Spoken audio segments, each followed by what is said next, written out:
Now, I am very pleased to share with you some remarkable people who are joining us today for a conversation about this topic.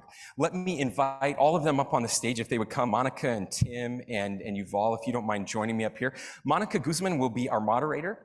She is a journalist. She's the founder and CEO of Reclaim Curiosity. She's the author of I Never Thought of It That Way, How to Have Fearlessly Curious Conversations in Dangerously Divided Times. She's also a senior fellow at Braver Angels. I was thrilled to participate, as I mentioned, in the Braver Angels National Convention in Gettysburg last week and spent time with Monica. We also have here with us Tim Shriver. You know him as the chairman of the Special Olympics International. And for our purposes today, he's the co-founder of Unite, another remarkable organization trying to address toxic polarization.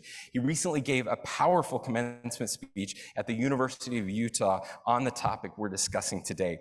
And of course, Yuval Levin is the director of social, cultural, and constitutional studies in the American Enterprise Institute and the founder and editor of National Affairs. He's also the author of a remarkable book, which I gave to every member of our state legislature. It's called The Time to Build, and it's heavily influenced my administration. Please join me in welcoming them for this conversation.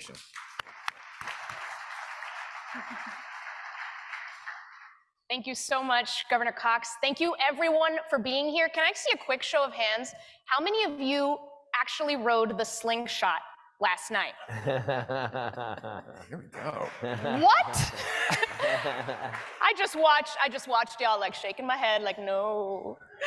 There's courage in this room. Let's not forget it. Thank you so much to Governor Cox. Thanks to every one of you. I'm so honored to be sharing the stage with these brilliant people on the most critical topic facing our politics and our nation. And I say that as a journalist.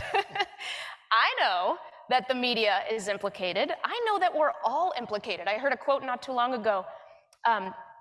If you're not part of the problem, you can't be part of the solution.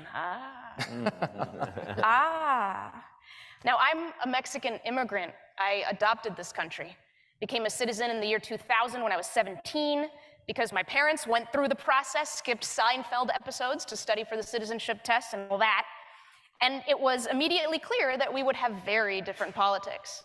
The last two presidential elections tested us like they've been testing families and communities across the country. And that experience, figuring out conflict within my family, is what led me to this work and has led me to agree wholeheartedly with what Governor Cox has said, what I know you all agree with, and many of you feel, that toxic polarization is the problem that keeps us from solving all our problems, that there's something here that's broken and we've got to fix it. And I'm so excited that you all are here and you have some serious power to make some steps that we're going to talk about today.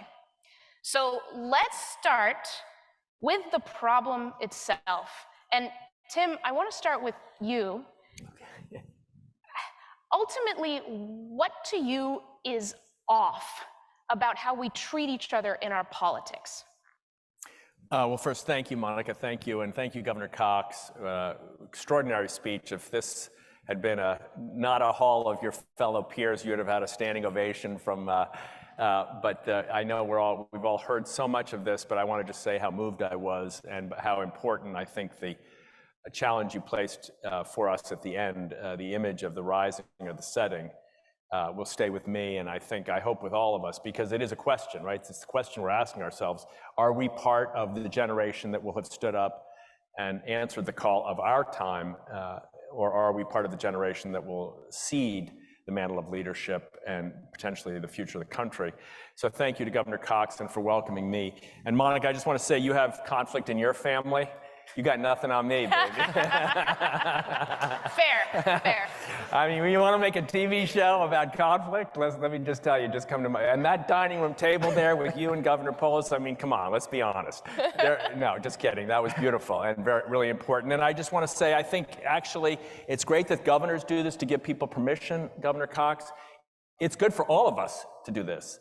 Part of our message in our little group is to take this home, take the work of creating healthy conflict, and don't just talk about your political figures or Don't just bemoan the fact that you hate the people on Fox or MSNBC or on Twitter or on Facebook.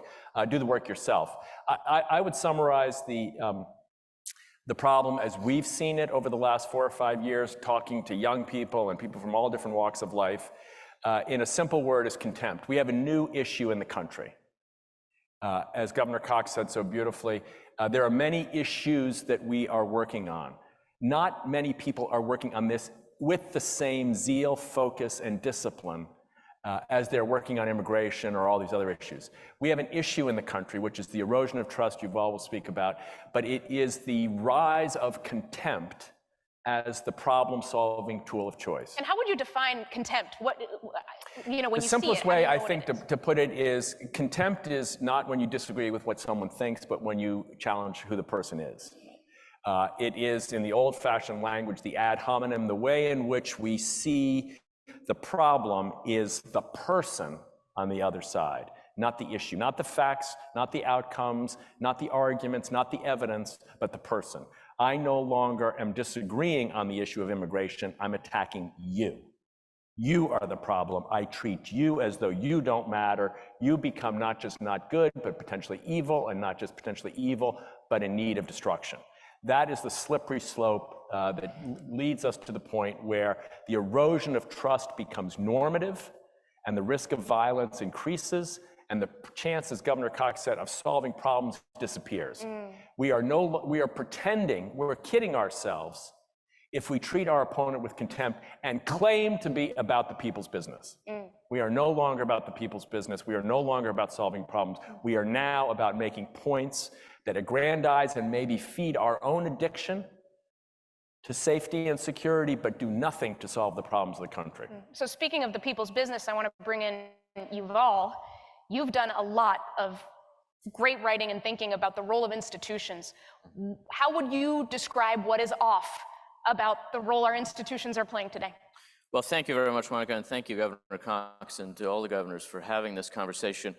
You know, I think in thinking about the nature of the problem, it's important for us to understand its contours so that we don't overestimate how difficult it's going to be to take up. It's hard enough in reality, but when you look at our country now, you think, how could these people possibly agree with each other?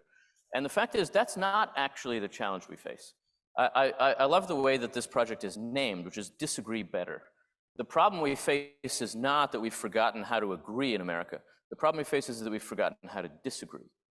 And what has led us to forget how to disagree, the forgetfulness is created by a political culture that encourages us to see the various institutions that we're all part of, whether they're political institutions like the governorship or a state legislature, whether they're the institutions we work in, the institutions we worship in, the ones we live our lives through, to see those rather than looking at them as molds of our character and behavior that are geared to helping us achieve something together, which is ultimately what an institution does, help a group of people achieve a common goal.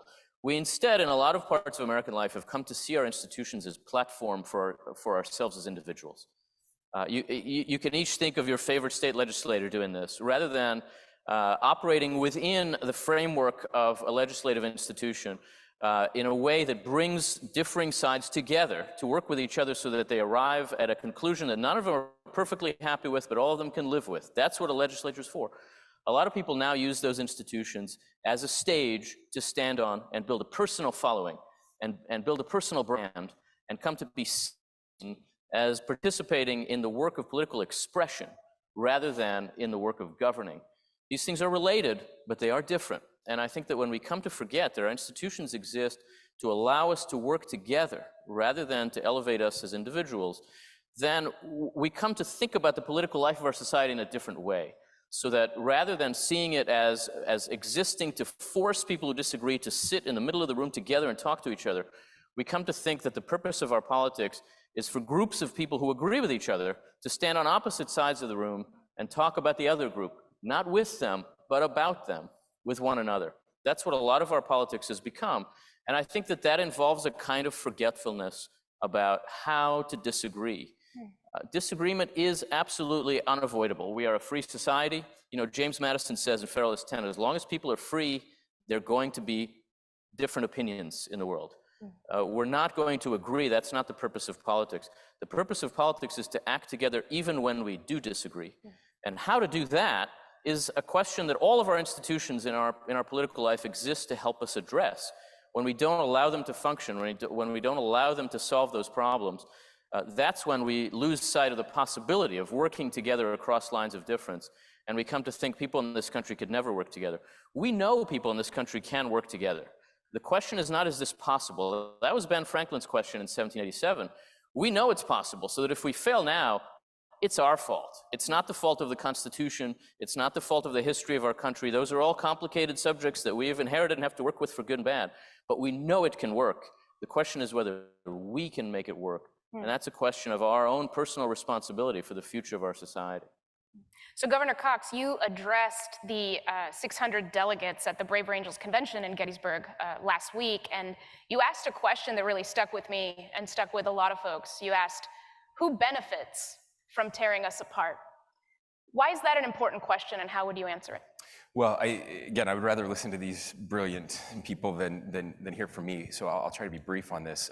But this idea that Yuval is talking about, that we, the founders of our country understood human nature, I think, better than maybe we understand it now. They knew of the tendencies. The thing, they had the same passions and tendencies then that we have now.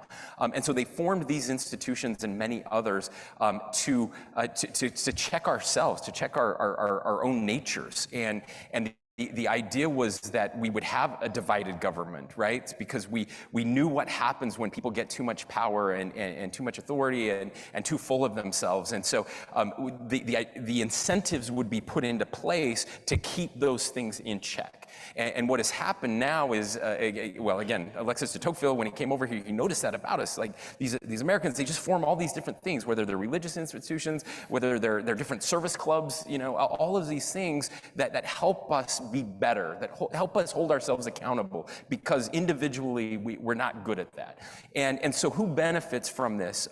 Well, politicians benefit, right? Because many have found using these institutions now for performance instead of substance, they benefit by tearing others down, right? We can use fear and divisiveness about the others, as Tim was mentioning. Like, they are the problem. They are the ones who are trying to destroy our country. And by the way, this happens on both the right and the left, all of the time.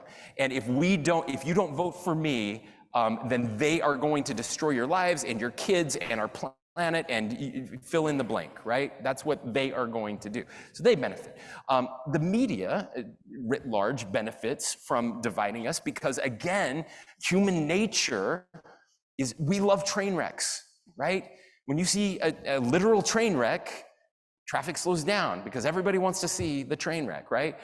We love figurative train wrecks as well. And so we, now where we live in a hyper divided media is competing against each other for our eyeballs, and our eyeballs love the worst parts of us. And so they benefit from dividing us and tearing us apart. And again, I think that's really important to understand that, as somebody shared there, I think conflict entrepreneurs was the term, a new term for me, that I'm stealing and using all of the time. These conflict entrepreneurs who make money off of our own psychology. They understand us. These big media companies have psychologists who understand that getting addicted to contempt, as Tim said, is a real thing. When we hear two people yelling at each other and we get fired up inside, we don't love it, but we can't walk away from it. Right. So Braver Angels, by the way, is the nation's largest cross-partisan grassroots organization dedicated to depolarizing America. We have 100 local chapters across the country, and they have to be co-led by red and blue leadership. What we say is that, and I think this echoes a lot of what we're hearing, that we're not here to change your mind on the issues. We're here to change your mind about each other so that you can work on the issues. So let's get to the solutions. What works to bring out healthier conflict in our politics? And this is open. Like, who's got the intervention that we all need to start right now? Well, I mean, I think it's just worth noting that addiction is a serious problem. And I suspect there's not a single person in this room who hasn't been close to someone who's had an addiction and hasn't seen the toll it takes on people. It's serious. This is not, with all due respect to the NGA, this is not a one-year initiative. This is a multi-year, and this is a cultural change issue. Addiction works because it does ease pain temporarily. It just causes pain endlessly.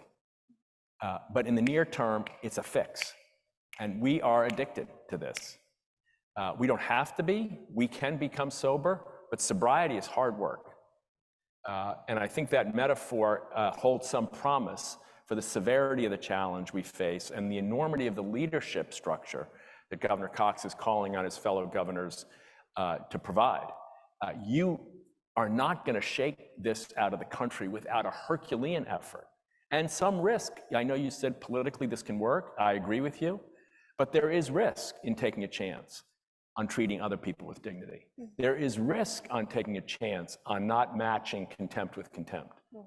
So we're going to need some brave leadership here, Republicans and Democrats across the country, to take some chances on each other, even when it might not seem obvious and easy to do. I think that's very important. I think in the end of the day, people are starving. The polling that Braver Angels and others have done have said that the most important issue to people personally is division. So the good news is there's an audience out there, like there is, again, I don't want to overextend the addiction metaphor here, especially with an LDS governor up here who doesn't know anything about it. But more seriously, I think there is an issue here with the fact that there is a constituency, even people who are addicted at a deeper level want to change. And they're waiting for some call, somebody to say, I can show you how. I'll make it safe, as the governor said earlier. I'll make it safe to disagree. Our little initiative here is called the Dignity Index. It frames for people options. It's almost like a drop-down box in your mind. When I see you, Monica, and I don't agree with what you said, here are my options. Take a breath, draw back, and now I could say, Monica, you're a plumb fool, or I could say, Monica, I don't understand the evidence you're marshaling for your argument. I don't see it that way. Now, those are different responses that carry my same, what we say is, don't change your principles, add one. Treat people with dignity. And you have a scale that goes from 1 to 8. Well, you asked, right? So now I can show up. So we'll give you these, Governor Murphy and Governor Pierluisi, and all the other governors who are watching, and your staffs. By the way, in some ways, I know we have many chiefs of staff and legislative directors in the room. This is a little tool here. We really welcome your taking somewhere between 2 and 6 minutes. That's the requirement here for this call to action. To take a look at it. It shows almost instantaneously to people that they have options about exactly what Governor Cox is asking us to do, options for how to disagree. We've taught this to, I'm a former social emotional learning guy, so, we've taught this to kids. There are lesson plans for 9th grade, 6th grade, 3rd grade, how to disagree without being disagreeable. And the lessons are pretty much these lessons. Here are your options. Here's how you look for the dignity in the other. Here's how to presume one of the lessons is positive intent. Very hard to do when you have a virulent disagreement. We almost intuitively go, that son of a gun is not a good person, but we can check that intent and use something like this Dignity Index tool to actually awaken. We designed this to enable us to judge politicians and media people. So I could listen to Governor Cox on the news and I could say, well, he's a 4, or he's a 3, or he's a 6. But what we found when we showed this to people was they became much less interested in judging Governor Cox and much more interested in what we call the mirror effect. Wait a minute, I just talked to my mother last night and I use this exact language. You're a bad person, I'm a good person.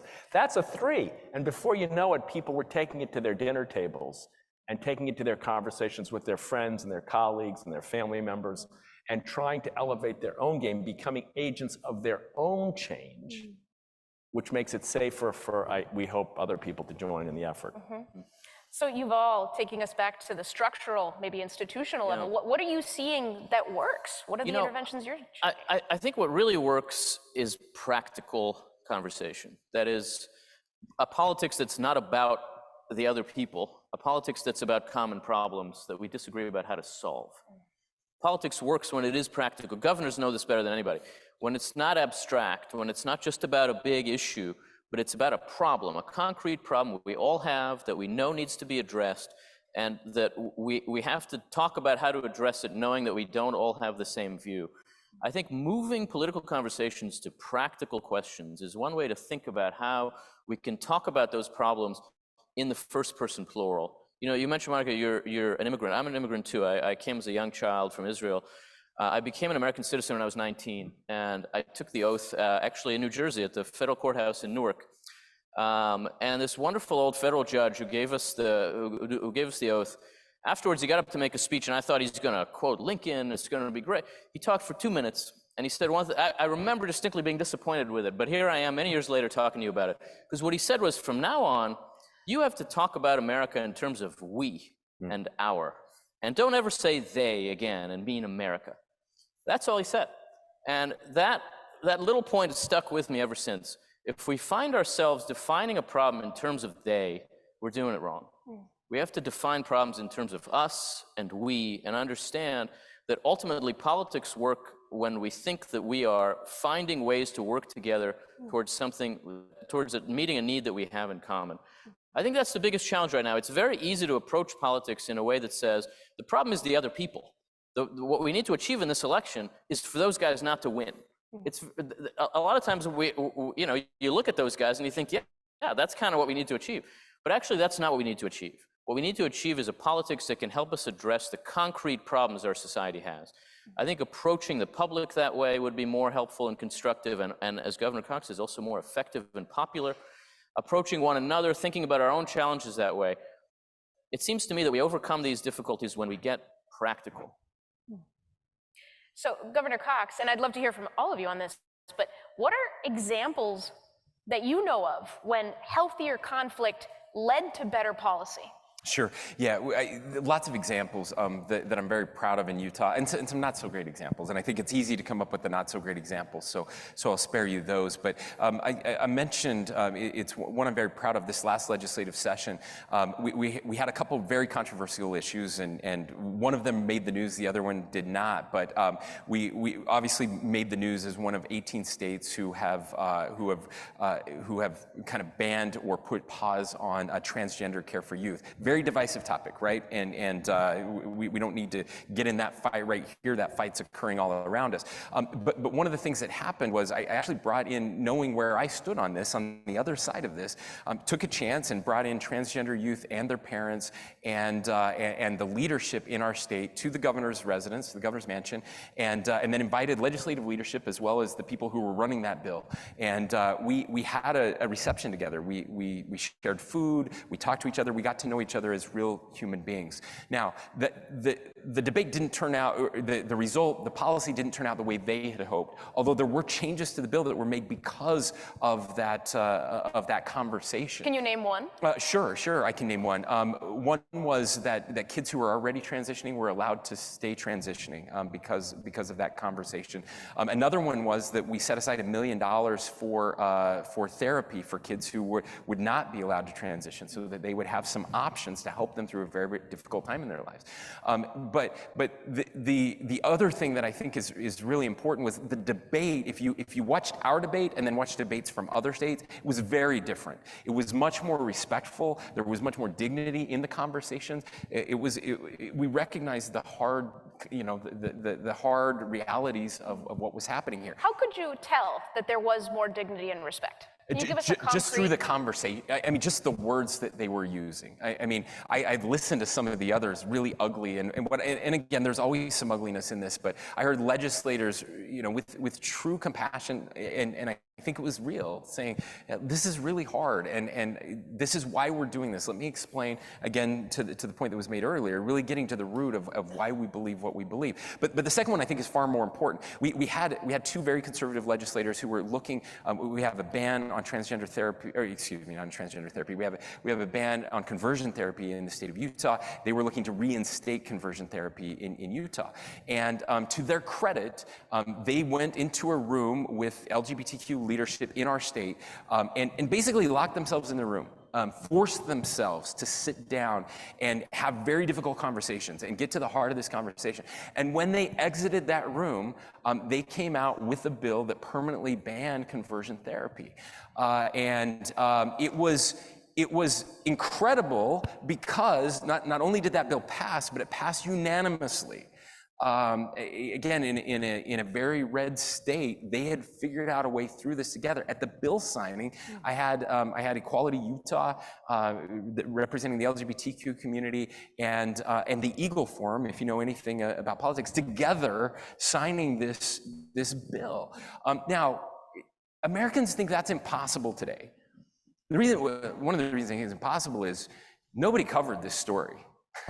And I ask why. A couple outlets in Utah covered this story, but it was a huge deal, a huge win for our country, and nobody got to hear about it. But I assure you that every publication in the country covered the transgender issue vote in our state, even though that very, very same legislature came out very differently on an issue that is at least adjacent, right? And so that's it is still possible to do this, but it is hard. And that's why nobody does it. We become so toxically selfish, I believe, as a society, that we're always looking for the easier way out. And as Tim said very eloquently, this is work. It's actual hard work. They could have given up at any time. I guarantee you, those two legislators could have gotten the votes they needed to get what they were trying to do passed.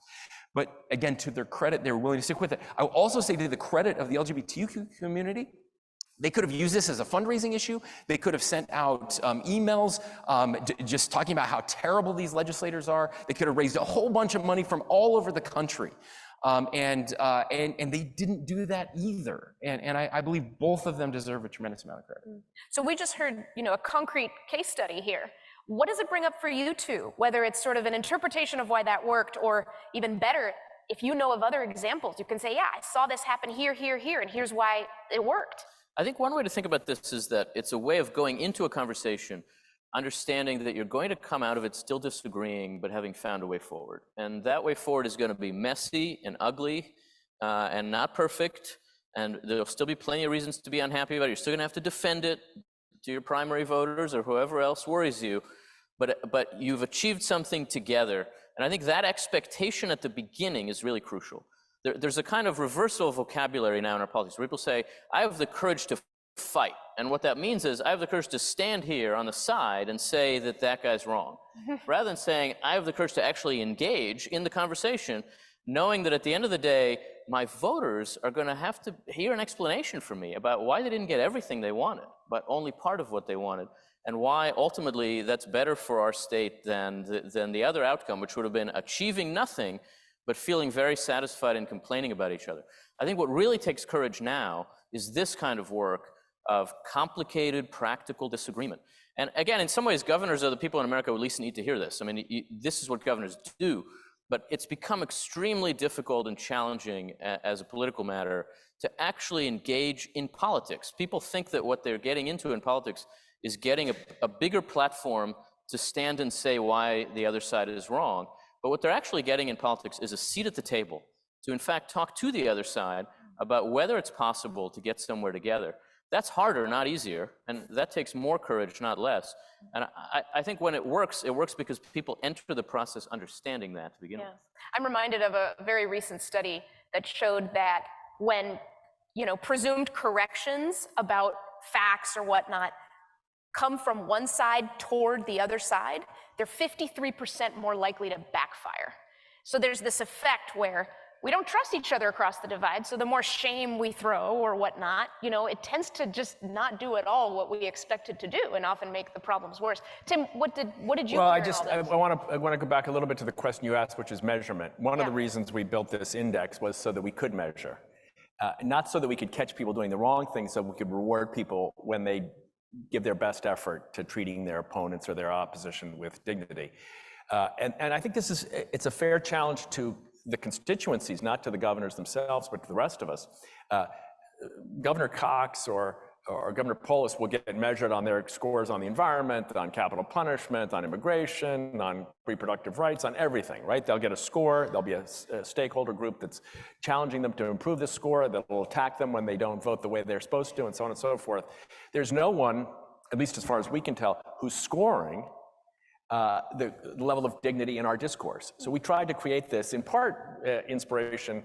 Governor Murphy mentioned my uncle. I'll mention another uncle who said just before he died that, the economic indicators we have don't measure, the intelligence of our public debate or the integrity of our public officials.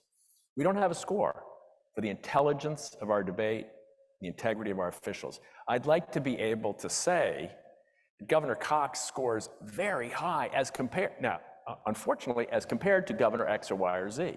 Why? Because that will help make him a winner when he's exercising more discretion, more dignity in public discourse.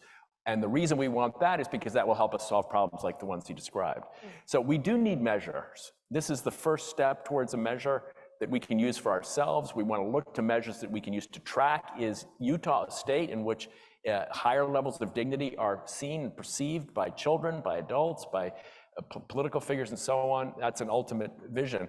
I think the other thing Governor Cox said, which I think is important, is no one covered it.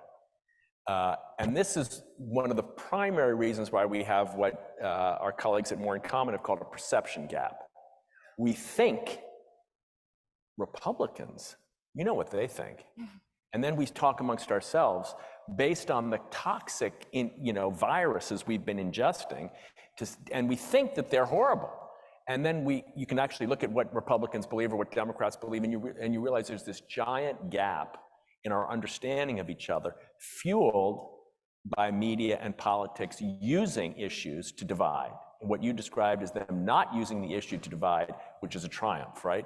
So we do have the need to score so that people can see and feel accountable, and so that they can have some room to move, right? They can actually take pride in the idea, not that they compromised, but that they rose to the level of the moment and found dignity in the position of the others. That should be rewarded rather than, oh my God, well, we had to take half a loaf, and after all, Governor Cox, he could have fought for more, and then you feel like you were disappointed. I just make one other quick comment. I remember hearing the late Prime Minister of Israel, Shimon Peres, say, this was 20 years ago, the easiest thing for a politician to do is to declare war. Because it says to the people, I'm going to fight for you. The hardest thing is to declare peace, because to declare peace is to say we have to give something up. There's something deep in our psyche that is willing to say, you are going to be the best fighter. Go get them. And even the use of the word fight, I grew up in a political family. I'm sure, Governor Murphy, you've said, I'm going to fight for this, and I'm going to fight for that. No, but it's almost, we don't even hear it. We don't even hear the violence in our discussions, right, in our discourse. And I'm not saying people shouldn't, stand for what they believe, stand firmly, risk their lives for what they believe. But to do violence against the other, that's a different question. And that's where we need measures that will reward people who opt for nonviolent means of solving problems. Nonviolent, not just with guns and knives, but nonviolent in emotion. At the end of the day, this is an emotional problem. It's funny that we're talking about it from a political point of view. Some people would call it a spiritual problem. The erosion of trust is almost something that cuts to the core of who we are. Addiction, listen to all the language we're using. It's profound language. So we're going to need profound transformation, and I think we can do it. I have no doubt about that. We all know how. Let's get profoundly candid, because I know from talking with a lot of politicians in my work, there's barriers to this. Some really obvious ones that are probably sitting in your minds right now. I reviewed some of the research about negative campaigning, and according to the research, at best, it's usually a wash. And at worst, it actually harms kind of the attacker's reputation. But that's according to the research. It's also true that politicians put out an email attacking viciously their opponent and raise tons of money in a week. So we are coming up on an election year. What do y'all say to that? You know, the media works a certain way. You get attention in this way. This is the world we're in. How are we not going to play this game? Yeah, well, that's the reality that we're all facing. And by the way, let me just say, being the governor who is championing this cause is incredibly dangerous because I'm going to screw up. I'm actually heading into an election cycle. Most of you are not, but Governor Pierre, Luis, and I are, and I'm going to make mistakes for sure, right? And so I get to be, the target of that. But Abby and I had to make a conscious decision when we decided that we were going to run, that this job was not more important than our ability to sleep at night and to treat other people with dignity and respect. And I will also be very clear and probably offend a lot of people, but the political industrial complex is full of cowards. The political industrial complex looks at, so there was a race where somebody went negative and it worked, and so we're all going to do that now. And yes, it's true that it does work, but what are the other options at this point? I mean, it is so rare to see a campaign where there isn't an enormous amount of negativity, right? Of tearing each other down, of attacking the character of the other person.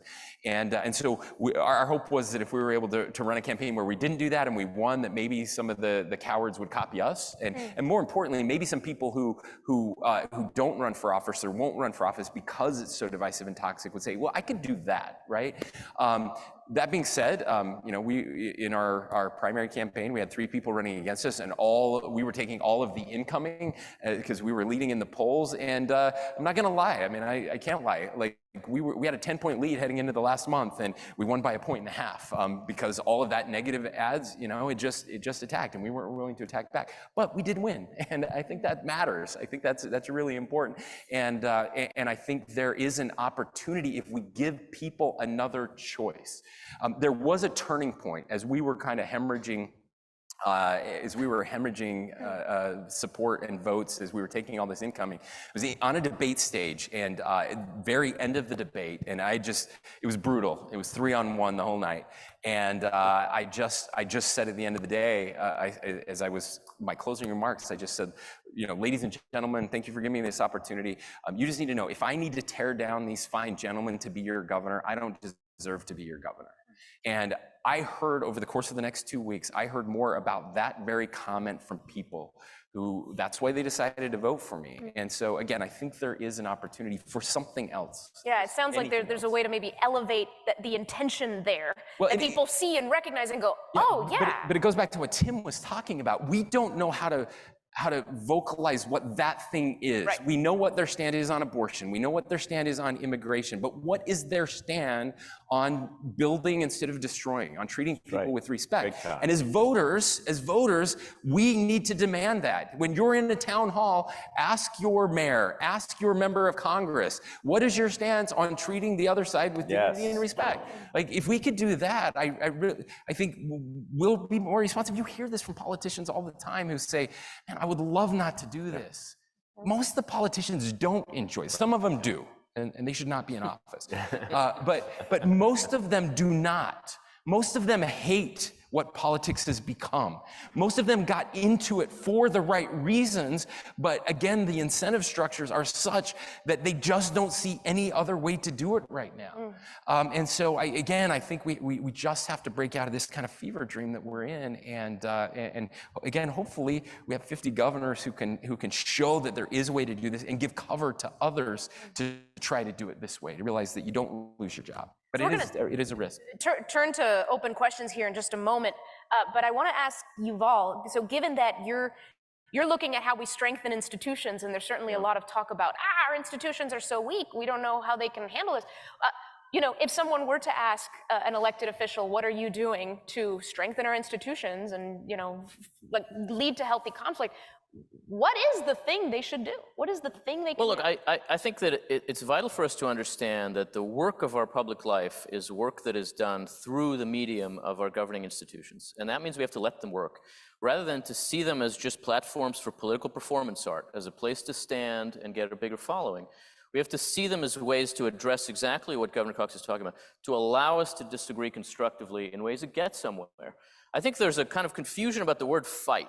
in some of the conversations we've been having, where we've come to define fight as, I'm going to stand over there and talk about you. And that's not fighting. Even if you want to fight, that's not actually fighting.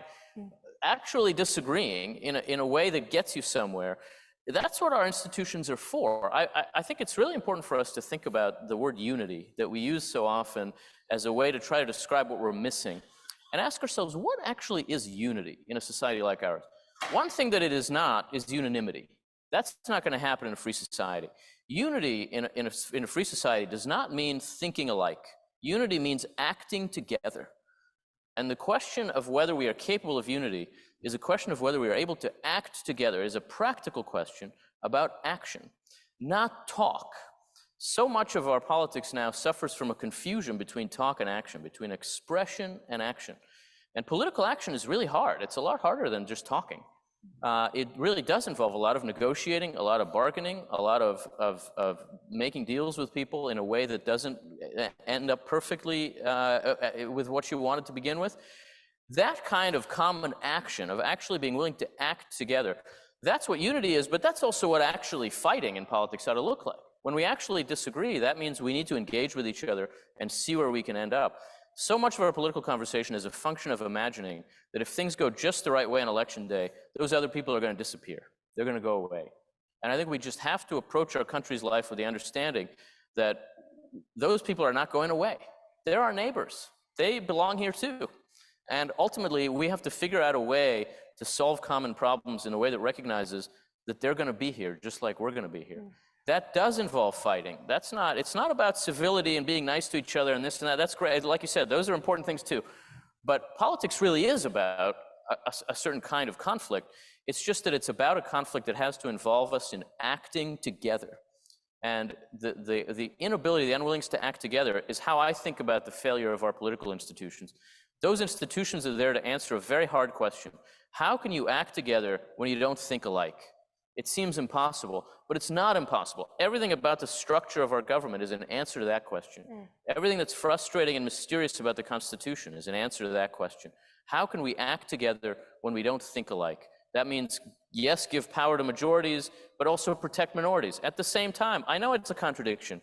That's why the institutions are there, right? And to allow us to deal with those kinds of what seem like abstract contradictions, but are actually practical ways of solving problems, that's what it would mean to strengthen our institutions. It would mean to embody them, to work through them and within them. Can I add just one thing? Because and then we'll take questions. I just get giddy about anytime Yuval's talking about institutions, because I do think that one of the issues that we're seeing, again, it's happening in both parties. This is a newer thing kind of on my side of the aisle, that using institutions to get our way all of the time also cheapens the institution in ways. And I wrote a letter to my legislature this year. There's kind of this. It's probably always been there, but using kind of hijacking the rules a little bit to get our thing that we believe in passed easier without having to go through all the steps that you would normally have to go through, and how dangerous that is to the institution. I talked about, we suspend the rules, and sometimes there's a reason to do that, but hijacking someone else's bill, putting something in there to get your thing done, that happens more often now than I think before. And one of the things I said, even if it's something I want, I'm probably going to veto that in the future, because I think it damages the institution long term. Right. Yes, we get our way, we get the thing we want, but there's a reason we have all these rules and checks and hearings and public statements, because it allows the people who don't get their way an opportunity to feel like at least they got to participate. And when they stop getting that opportunity to be a part of it, even if they don't get their way, then they lose trust. And I know trust is a big, important thing in institutions. They lose trust in that institution, and we delegitimize the institution, even though we got the thing done we wanted to. Right, we call it fighting, but through the lens of healthy conflict, it's avoidance. It's the avoidance of healthy conflict leads us to degrade our own institutions. So I think you guys are getting a picture of the stakes here. So I want to turn with the time we have left to the governors in attendance. Yeah, Governor Polis. So Governor Cox mentioned conflict entrepreneurship, and Yuval mentioned people that are governing to build a national brand, or they're expressing themselves to build a national brand rather than governing. Sort of tying that into elected officials, politicians function in a marketplace as well, money, votes, et cetera. What are your thoughts on systemic reforms that can fix the marketplace for politicians, meaning things like ranked choice voting, gerrymandering, always existed, but we're down to like 30 seats that are competitive in Congress. Even in the year 2000, it was 90 seats. So I mean, in 30 seats are competitive. Campaign finance reform, not an obvious answer to that I have, but again, currently, clearly rewards the legislators who are using their stage to build a national brand. And again, people will do what gets rewarded. So in that marketplace, I can be, infamous and say divisive things, and I can raise millions of dollars. If I govern, the rewards aren't there. So how do you, we as elected officials, as governors, I don't know how we can fix the broader civil society. We can try, and we're going to support everything we can to do that. But what about some of these specific fixes that can help fix the political marketplace? And are these valid, and are there others? I think this speaks to an important insight of James Madison, which is that political culture is created by institutional structure. Culture is a function of how we set up the rules. And there's no way around the fact that people in politics are ambitious, intelligent men and women. They're going to do what it takes to succeed. And so how we define success is absolutely critical. I do think that means that in thinking about how to change political culture, we need to think about how to change incentives. That's part of what Tim is doing, trying to create ways to measure these things so that we don't just talk about them abstractly. I do think that there are also ways that we can think about changing electoral incentives in ways that create incentives for the kind of person who is inclined to think about building coalitions to enter politics, rather than the kind of person who's inclined to think about small partisan factions. I would say the key to thinking about these reforms is to think about them in terms of experimentation, because we don't know exactly how these things are going to work. The move to primaries is a great example of this. The move to primaries in both parties did not work the way it was intended. It created very perverse political incentives that have a lot to do with the kinds of problems we're talking about. It was done in order to democratize the system. I think those intentions were genuine, and it didn't work that way. We have to think now about how to change that process. I think, for example, that experimenting with ranked choice voting, particularly in primaries, in party primaries, as a way of populating the political system with people who are inclined to ask themselves, how can I be everybody's second choice, as well as the first choice of the people who agree with me about everything, can help us to find people who are inclined to think in coalition building terms. It is very well worth trying these kinds of ideas. I just think we have to do it state by state, moment by moment, and not think that we have one solution that's going to work everywhere. Because when you work enough in political reform, the one lesson you really learn over and over is nothing ever works exactly the way you expect. And the stakes here are very high. So I do think it's worth thinking about experimentation in an incremental way. Yeah, I mean, briefly, I would say I'm not an expert on any of those three, but I think all three have come up repeatedly over the last 5 years as pressure points where structural reform are needed: gerrymandering, ranked choice voting, money in politics. I'll just say anecdotally, not off the record, but anecdotally, we went, for instance, to try to get funding to help expand this work and buy media and use social media campaigns around it, to political funders who loved it and loved it and loved it and said, I'm sorry, we can't do it because we're going to use contempt and hatred in the next cycle. Now, that's a good example of where the incentives are wrong and where the operator in the system, while they know and recognize that to increase the amount of dignity and discourse actually is in the best interest of the country. If they'd heard Governor Cox say, is it a rising sun or a setting sun, they would say, my God, it has to be a rising sun and we need dignity for it. However, sorry, we're not on board. So the structural incentives are really bad. I would agree with that, really bad. And I think to the extent political officials can actually tackle them across the board, all three that you mentioned, Governor Polis, I would say amen. My only compliment, and I think you're right to point it out as a cultural change, is that as long as the people in the system don't see themselves being held accountable for how they act, not just what they do or what they believe, then they will thwart the efforts to change the system because they will see that it's not in their interest, which is exactly what we found from political funders. So any other questions from, yes? I'll make a couple of disjointed comments. First, this is a bold and timely initiative.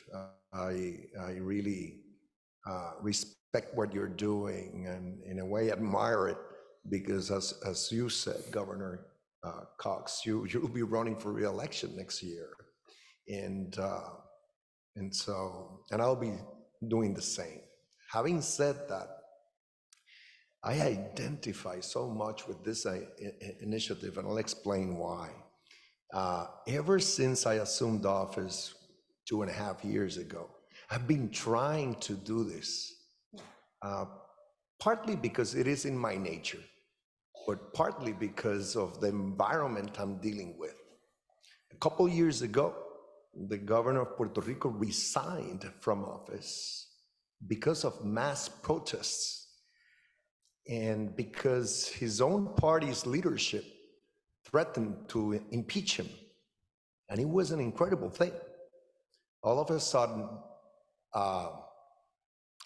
there was an election in 2020, 5 different parties proposing candidates. Our politics are different than here in the mainland. And I was one of those 5. So I identify with what you said about your primary, because my debates, they were 4 against 1. And I get into office and I have a split government. The legislature is controlled by another party, not mine. So I can come into office, winning with a plurality, not a majority, to govern after that chaos, that mess. So I've been trying to be very civil, very respectful, very even keel. In fact, that by now it's my trademark. Having said that, some of my staff is here. Every time I have a press conference or something, and I think I raised the tone a bit or too much, or I think I was too tough, they say, no way, no, you should be tougher. And any time that I do a bit of that I start, like saying, I'm fighting for this, or you're wrong, or whatever, social media goes crazy, praising me. The guys who are supposed to praise me.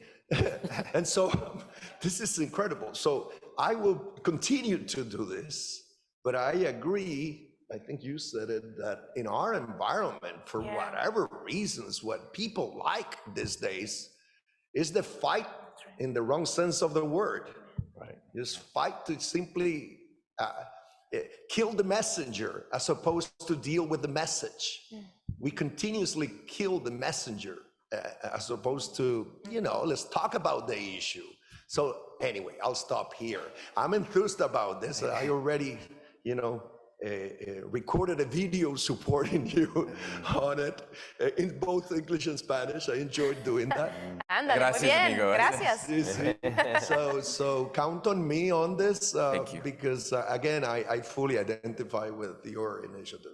I love that anecdote, though. Yeah, and this is a perfect segue, I think, for your final thoughts. Well, just my final thoughts. We've talked about this a little bit, but I had an experience in Utah recently where I had been asked by the media for the 90th time about immigration reform, and just exasperated. I just said, this is the easiest issue to solve. And by the way, it is something that we're going to work on with a subgroup here at the NGA, helping to give some cover to Congress to figure this out. Because if you look at the polling, most Democrats actually believe in securing the border, and most Republicans believe in fixing immigration. And as I said that to the media, I said it's those imbeciles in Congress who and they all should be thrown out. That was my language.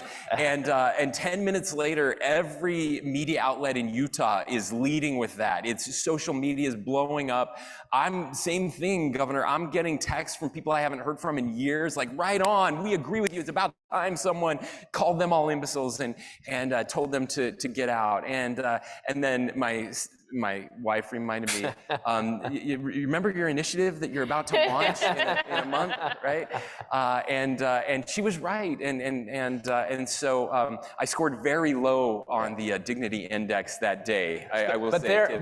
But if I could say, therein lies the point. You're identifying it. Well, and I And he will say, I apologized a couple Yeah. hours later. That's my point. But the incentive structure, back to the point, was, yeah, this was good for me, right? This was good, and I can see why so many people fall into that. Phil? Sorry. Spencer, you were 3.7. Thank you, Phil. But we can't be bitter. Again, ladies and gentlemen, look, this is not a one-year initiative. I recognize that. I also recognize that we're not going to change, American politics and culture in 1 year. I understand that. I also understand there's a whole bunch of very cynical people out there that are saying, "What a waste of time! Why would you even do this?" And I just have to say that if not us, then who? And if not now, then when? Are we going to continue to sleepwalk into the unthinkable, or are we actually going to strive to make a difference? I can't think of a better issue. I can't think of a more existential threat. I can't. For people who are looking, who are ambitious, who are looking for a reason to just do something with their lives to make this country better. This is the issue of our day. This is it. And all of us have an opportunity to make a difference in a really real way. I believe this, in a powerful way. What you post on Facebook and Twitter today impacts the power of Vladimir Putin and Xi Jinping. I absolutely believe that. They are watching us right now.